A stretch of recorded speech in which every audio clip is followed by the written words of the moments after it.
Assalamualaikum warahmatullahi wabarakatuh. Perkenalkan, nama saya Dede, tempat kerja SDN Wanasari 1, Kecamatan Surian, Kabupaten Sumedang, Provinsi Jawa Barat. Saya di sini akan memperjelaskan tentang materi perkembangan emosi sosial dan spiritual peserta didik.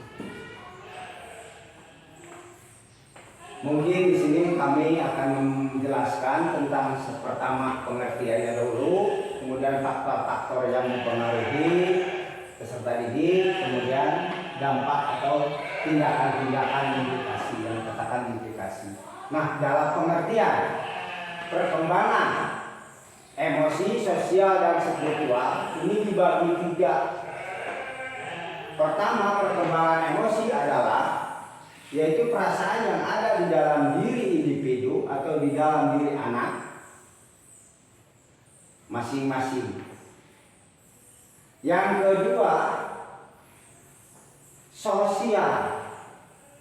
Jadi pengertian perkembangan sosial adalah merupakan perolehan kemampuan berperilaku yang sesuai dengan tuntutan sosial.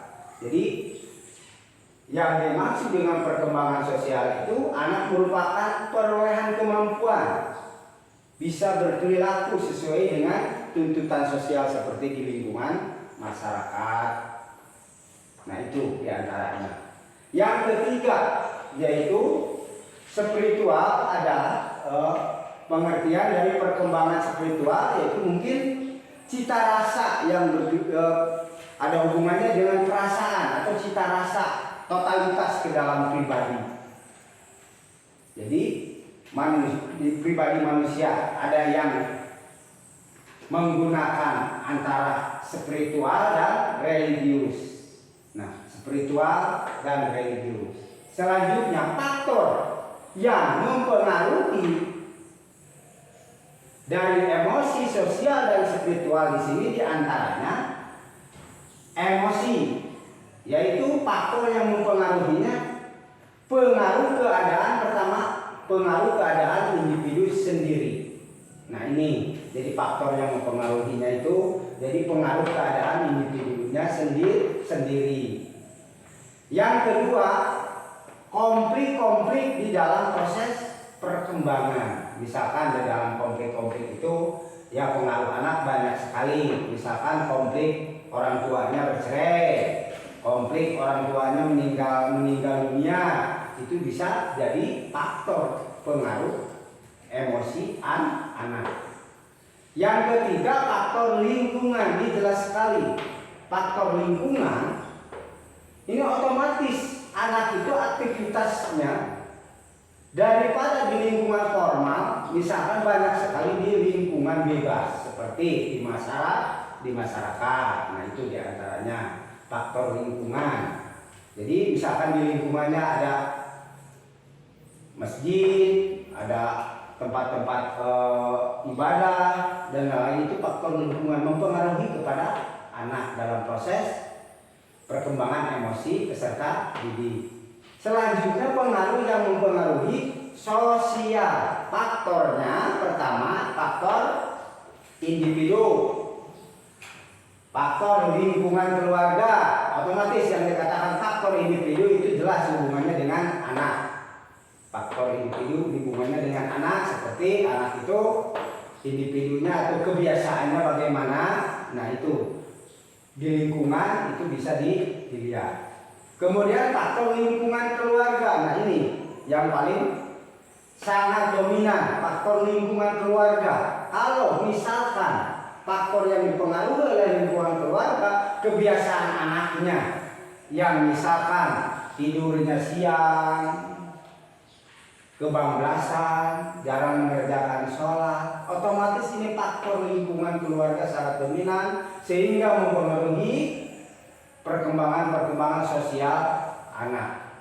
Jadi selanjutnya, untuk pengaruh sosial yang ada di luar rumah. Di luar rumah seperti misalkan di sekolah, di lingkungan anak bermain, ya, contohnya seperti itu. Yang terakhir itu pengalaman sosial anak itu sendiri. Misalkan pengalaman sosial anak itu sendiri seperti anak itu misalkan dia itu suka olahraga. Nah, bagaimana suka senangnya olahraga? Bisa dikatakan ini pengaruh yang mempengaruhi pengaktor peserta didik, yaitu pengalaman sosial anak itu sangat besar. Nah, itu diantaranya untuk faktor-faktor yang mempengaruhi faktor emosi, sosial, dan satu lagi yaitu faktor spiritual. Di sini penyebabnya atau dampaknya itu satu pengaruh lingkungan keluarga, sama seperti tadi juga lingkungan sekolah, lingkungan pergaulan, lingkungan masyarakat, faktor genetis atau faktor bawaan atau gen dari orang tuanya. Nah, itu yang kena tingkat penalaran, jadi tingkat penalaran anak. Nah, itu jadi pengaruh spiritualnya, penalarannya apa lambat atau cepat. Yang terakhir pengaruh teknologi, apalagi yang sekarang disesuaikan, pengaruh teknologi sangat besar sekali. Contohnya dengan alat seperti HP, itu bisa dikatakan sebagai teknologi, sangat mempengaruhi kebiasaan-kebiasaan anak. Yang ketiga yaitu tentang implikasi atau tindakan-tindakan yang harus diperhatikan supaya perkembangan emosi sosial dan spiritual anak itu jangan sampai keluar dari garis atau norma lingkungan. Pertama, guru dan orang tua itu tidak boleh membuat jarak sosial. Yang dimaksud jarak sosial di sini yaitu jadi orang tua tidak bisa membeda-bedakan apakah anak itu pandai atau kurang cerdas, apakah anak itu perkembangan tubuhnya pendek atau tinggi, itu jangan dibeda-bedakan, tetap sama sebagai anak didik. Dan orang tua juga harus sama, antara kakaknya dan adiknya itu harus diperlakukan sama, tidak boleh ada jarak sosial atau membeda-bedakan itu.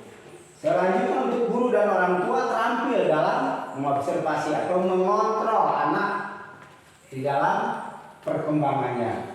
Selanjutnya guru dan orang tua mendorong kemampuan dan keterampilan seperti mencatat, merekam, dan memprediksi. Yang dimaksud mencatat, anak itu bisa mencatat, takut-takut nanti akhirnya lupa atau bagaimana, itu bisa dicatat. Nah, ini jadi perlu dikembangkan oleh guru dan orang tua. Kedua, atau merekam atau menyimak kembali.